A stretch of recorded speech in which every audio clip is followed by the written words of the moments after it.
জুলাই সনদ নিয়ে অহেতুক বিতর্ক সৃষ্টি করা হচ্ছে, যা কার্যকর সংসদ প্রতিষ্ঠায় অন্যতম চ্যালেঞ্জ বলে মন্তব্য করেছেন জাতীয় সংসদের নবনির্বাচিত speaker Hafiz Uddin Ahmad. Deputy speaker barrister Kaiser কামালকে নিয়ে শহীদ প্রেসিডেন্ট জিয়াউর রহমান ও সাবেক প্রধানমন্ত্রী বেগম খালেদা জিয়ার সমাধিতে শ্রদ্ধা নিবেদন শেষে তিনি একথা বলেন। এ সময় ফ্যাসিবাদ ঠেকাতে সংসদে ওয়াকআউট করার বিষয়ে বিরোধী দলকে সচেতন থাকার আহ্বান জানান স্পিকার। সংসদের সরকারি এবং বিরোধী দল মানুষের আকাঙ্ক্ষা বাস্তবায়নে কাজ করবে বলে প্রত্যাশা করেন হাফিজ উদ্দিন আহমদ। আরও জানাচ্ছেন মুশফিকুর রহমান। দায়িত্ব পাওয়ার পরদিনই মহান স্বাধীনতা যুদ্ধের বীর শহীদদের প্রতি শ্রদ্ধা জানাতে জাতীয় স্মৃতিসৌধে আসেন জাতীয় সংসদের নবনির্বাচিত স্পিকার হাফিজ উদ্দিন আহমেদ বীর বিক্রম এবং deputy speaker barrister Kaiser Kamal.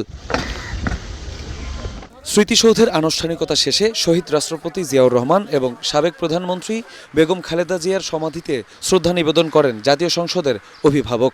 প্রয়াত দুই নেতার রুহের মাগফিরাত কামনায় দোয়া মোনাজাতে অংশ নেন স্পিকার ও ডেপুটি স্পিকার। জিয়ারত শেষে স্পিকার হাফিজ উদ্দিন আহমেদ জাতীয় সংসদকে কার্যকর ও জনগণের প্রত্যাশা পূরণের কেন্দ্রবিন্দুতে পরিণত করতে সরকার ও বিরোধী দলকে দায়িত্বশীল ভূমিকা পালনের আহ্বান জানান। ত্রয়োদশ জাতীয় সংসদ মুক্তিযুদ্ধের লক্ষ্যসমূহ সাম্য, মানবিক মর্যাদা এবং সামাজিক সুবিচার লক্ষ্যে সর্বাত্মক উদ্যোগ গ্রহণ করবে। সরকার এবং বিরোধী দল উভয় মিলে বাংলাদেশের জনগণের আশা আকাঙ্ক্ষার বাস্তব রূপ দেওয়ার জন্য উদ্যোগ গ্রহণ করবেন, এটাই আমরা কামনা করছি। এ সময় স্পিকার জুলাই সনদ নিয়ে অহেতুক বিতর্ক সৃষ্টি না করার আহ্বান জানান। অহেতুক জুলাই সনদ নিয়ে একটা বিতর্ক করা হয়েছে, যেটির কোনো প্রয়োজন ছিল না। জনগণের নির্বাচিত প্রতিনিধিরা সংখ্যাগরিষ্ঠতার ভিত্তিতে যে ডিসিশন নেবে সেটাই সবার মান্য করা উচিত। রাষ্ট্রপতি সম্পর্কে তাদের যে মনোভাব সেটি তাদের একান্ত নিজস্ব।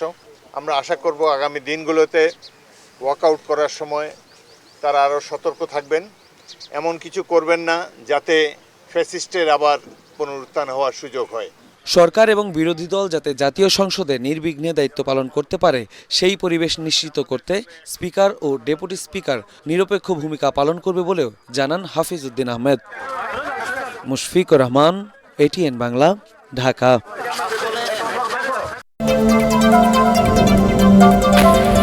শুরু হয়েছে সড়ক ও রেলপথে ঘরমুখ মানুষের ঈদ যাত্রা। অনলাইনে যারা ট্রেনের অগ্রিম টিকিট কেটেছেন তারাই আজ যাত্রা করছেন বাড়ির পথে। কমলাপুর রেল স্টেশনে যাত্রীদের প্রবেশের শৃঙ্খলা আনতে টিকিট ছাড়া কাউকে প্ল্যাটফর্মের ভেতরে ঢুকতে দেওয়া হচ্ছে না। কমলাপুর রেল স্টেশন পরিদর্শনে এসে সড়ক যোগাযোগ ও রেলপথ মন্ত্রী শেখ রবিউল আলম বলেন, জ্বালানির জন্য ঈদযাত্রা ব্যাহত হবে না। 15 মার্চ থেকে গণপরিবহনে পর্যাপ্ত পরিমাণে তেল সরবরাহ করা হবে। বিস্তারিত জানাচ্ছেন তৌহিদুর রহমান তুহি। শুরু হলো ঈদযাত্রা। রাজধানী ছাড়তে শুরু করেছেন কর্মজীবী মানুষ। ট্রেনে যাত্রীর বেশি চাপ নেই, নির্দিষ্ট সময়ে ছাড়ছে ট্রেন। পরিবার পরিজন নিয়ে খুশি মনেই বাড়ির পথে যাত্রা। একটু ভালো বোঝা যাচ্ছে, সবসময় রাইট টাইমে যা, মাঝে মধ্যে ট্রেনগুলো লেট করে আর কি, 15 মিনিট 20 মিনিট এরকম। পরিষ্কার পরিচ্ছন্ন দেখা যাচ্ছে অন্য সময়ের তুলনায়, ভালোই দেখা যাচ্ছে পরিবেশটা সঙ্গে সঙ্গে। যারা অগ্রিম ট্রেন ও বাসের টিকিট কেটেছিলেন তারাই রওনা হয়েছেন। ট্রেনের টিকিট আগেই সব বিক্রি হয়ে গেছে, তবে বাসের টিকিট এখনও কাউন্টারে পাওয়া গেলেও অতিরিক্ত ভাড়া আদায়ের অভিযোগ যাত্রীদের। আমি অলমোস্ট 2 থেকে 2.5 ঘন্টা দাঁড়িয়ে আছি এখানে। প্রতি বছর এই ঈদযাত্রায় এসে মানুষের টিকিট নিয়ে প্রচুর ভোগান্তি। তারা একটা মাত্র কোম্পানি, একটা জেলাতে তারা বাস সার্ভিস পরিচালনা করছে। তাদের সেবার মান নিয়ে করার কোনো চিন্তা ভাবনা নাই। কর্তৃপক্ষের লোকজনের সাথে কথা বললে তারাও ওভাবে কোনো ফিডব্যাক দেয় না। যাত্রীদের কিন্তু অনেক ভোগান্তি হচ্ছে। কাউন্টার আরো বেশি বাড়াইলে মানে দুর্ভোগটা কম হইতো। আমাদের রোডে ভাড়া বাড়ায় না, আমাদের মালিক 360 টাকা ফেনি ভাড়া নিচ্ছেন, উনি কোনো ভাড়া বাড়ায় না।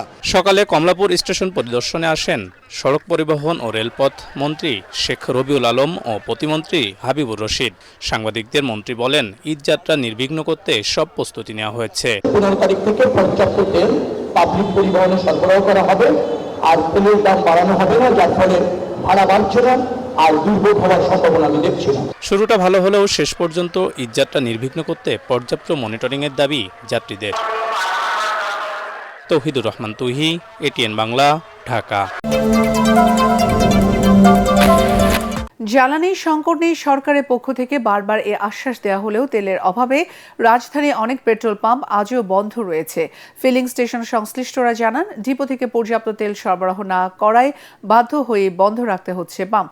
ফলে ভোগান্তি কাটছে না গ্রাহকদের। এদিকে সাপ্তাহিক ছুটির দিনেও ভোর থেকে পাম্পগুলোতে ছিল যানবাহনের বাড়তি চাপ। বিস্তারিত জানাচ্ছেন জামিল হাসান শান্ত। ছুটির দিন সকালেও পাম্প খোলার অনেক আগে থেকেই যানবাহন চালকদের দীর্ঘ সারি।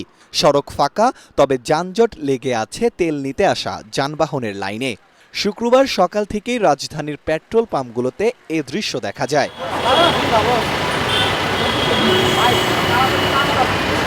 তবে রাজধানীর বেশিরভাগ পাম্প বন্ধ। হাতে গোনা কয়েকটি পাম্পে ঘন্টার পর ঘন্টা লাইনে দাঁড়িয়ে জ্বালানি তেল নিচ্ছেন প্রাইভেট কার ও মোটরসাইকেল চালকরা।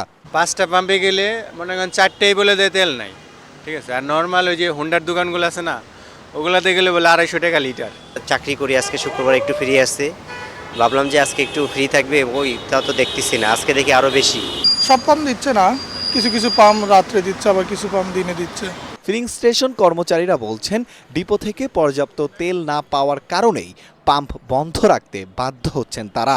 কালকে যতটুকু তেল আমরা আনছিলাম ওটা টোটালটা দেওয়া আমাদের শেষ হয়ে গেছে, যার কারণে আপাতত তেল দিতে পারছি না। অর্ধেক দিতেছে, মানে আগে যদি আনতাম 13,500, এখন দিতেছে 6,000, 7,000, 8,000 এরকম দিতেছে। তবে সরকারের পক্ষ থেকে বলা হচ্ছে, সংকট মোকাবেলায় পরিমিত হারে তেল সরবরাহ করা হচ্ছে। জামিল হাসান শান্ত, এটিএন বাংলা, ঢাকা।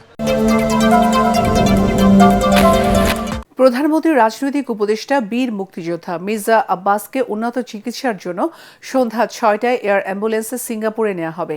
বিএনপির মিডিয়া সেলের সদস্য শায়রুল কবির খান গণমাধ্যমকে এ তথ্য জানান। কিছুক্ষণের মধ্যেই দীর্ঘদিনের রাজনৈতিক সহকর্মী মির্জা আব্বাসকে দেখতে এয়ার কেয়ার হাসপাতালে যাবেন প্রধানমন্ত্রী। চিকিৎসকদের পরামর্শে মির্জা আব্বাসকে তার পরিবার উন্নত চিকিৎসার জন্য সিঙ্গাপুরে নেওয়ার সিদ্ধান্ত নেয়। সিঙ্গাপুরের ন্যাশনাল ইউনিভার্সিটি হাসপাতালে তাকে ভর্তি করা হবে। চিকিৎসক ও পরিবারের সদস্যদের সাথে কথা বলে সার্বক্ষণিক মির্জা আব্বাসের শারীরিক অবস্থার খোঁজ খবর নিচ্ছেন প্রধানমন্ত্রী তারেক রহমান। পররাষ্ট্রমন্ত্রী সহ সংশ্লিষ্টদের দ্রুত তাকে বিদেশে নিয়ে উন্নত চিকিৎসা নিশ্চিতের নির্দেশ দিয়েছেন প্রধানমন্ত্রী। গত বুধবার অসুস্থ হয়ে পড়লে মির্জা আব্বাসকে রাজধানী এভার কেয়ার হাসপাতালে ভর্তি করা হয়।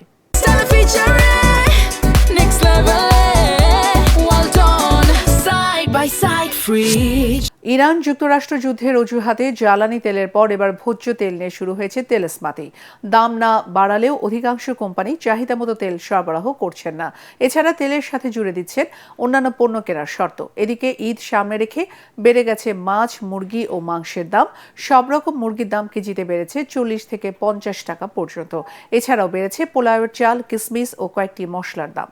রাজধানী বাজার ঘুরে আরো জানাচ্ছেন হুমায়ুন চিস্তি। ইরান যুক্তরাষ্ট্র যুদ্ধের অজুহাতে সারা দেশেই জ্বালানি তেলের সংকট। এবার ভোজ্য তেল নিয়ে ব্যবসায়ীরা শুরু করেছেন তেলস্মাতি কারবার।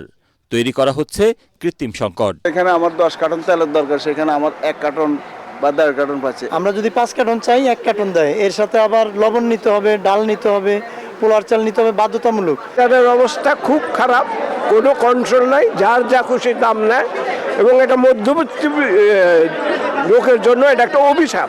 এদিকে উৎসব এলেই শুরু হয় প্রয়োজনীয় পণ্যের দাম বাড়ানোর প্রতিযোগিতা। ঈদের আরও 1 সপ্তাহ বাকি। এরই মধ্যে পোলাও চালের দাম কেজিতে 40 টাকা বেড়ে গেছে। পোলাওয়ে ব্যবহৃত মশলা আলু বোখারার দাম হয়েছে দ্বিগুণ। পোলাও চাল 1 কেজি বাড়ছে 30 থেকে 35 টাকা। পোলাও চাল আজকে কিনে আনছি 140 টাকা।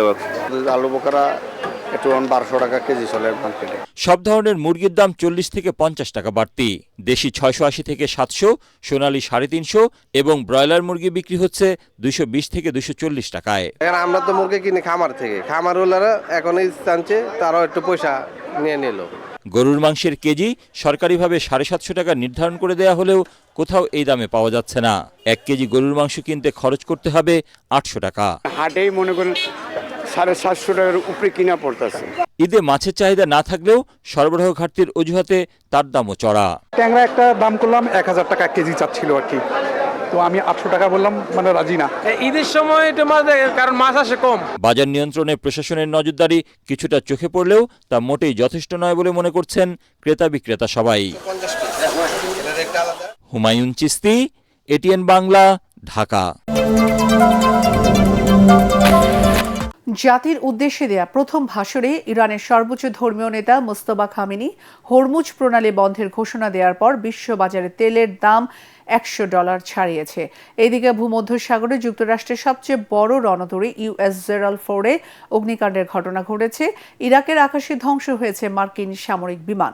অন্যদিকে ইরাকে ফরাসি সেনা এবং 6টি তেলের ট্যাঙ্কারে ইরানের হামলা ছড়িয়েছে উত্তেজনা। এছাড়া ইসরায়েল সীমান্তে হিজবুল্লাহর রকেট হামলায় 30 জন আহত হয়। বিস্তারিত জানাচ্ছেন আসিফুর রহমান সাগর। বিশ্বের সবচেয়ে গুরুত্বপূর্ণ জ্বালানি রুট হরমুজ প্রণালী অবরুদ্ধ রাখার ঘোষণা দিয়েছেন ইরানের নবনির্বাচিত সর্বোচ্চ ধর্মীয় নেতা আয়াতুল্লাহ মুস্তফা খামেনি। জাতির উদ্দেশ্যে দেওয়া প্রথম ভাষণে মধ্যপ্রাচ্যে মার্কিন ঘাঁটিগুলো গুঁড়িয়ে দেওয়ার হুমকির পাশাপাশি জাতীয় ঐক্যেরও ডাক দিয়েছেন তিনি। এর প্রতিক্রিয়ায় যুক্তরাষ্ট্রের অর্থমন্ত্রী স্কট বেসেন্ট জানিয়েছেন, মার্কিন নৌবাহিনী হরমুজ প্রণালী দিয়ে আসার সময় জাহাজগুলোকে পাহারা দেওয়ার পরিকল্পনা করছে। তবে মার্কিন অর্থমন্ত্রীর আশ্বাসে কাজ হচ্ছে না। খামেনির এক ঘোষণাতেই টালমাটাল বিশ্ববাজার। ব্যারেল প্রতি তেলের দাম $100 ছাড়িয়ে যাওয়ায় চাপে পড়েছে পশ্চিমারা। পরিস্থিতি সামলাতে রাশিয়ার ওপর থেকে নিষেধাজ্ঞা সরিয়ে নেওয়া এবং কৌশলগত রিজার্ভ থেকে 17 কোটি ব্যারেল তেল ছাড়ার ঘোষণা দিয়েছে ট্রাম্প প্রশাসন। যদিও মার্কিন প্রেসিডেন্ট বলছেন, তেলের দাম বাড়লে আখেরে লাভ যুক্তরাষ্ট্রেরই। যুদ্ধের আঁচ এবার সরাসরি লেগেছে আন্তর্জাতিক জোট বাহিনীর গায়ে। ইরাকের ইরবিলে ড্রোন হামলায় নিহত হয়েছেন এক ফরাসি সেনা, আহত হয়েছেন 6 জন। এই হামলাকে অগ্রহণযোগ্য আখ্যা দিয়েছেন প্রেসিডেন্ট ইমানুয়েল মাখো। লড়াই চলছে সাগরেও।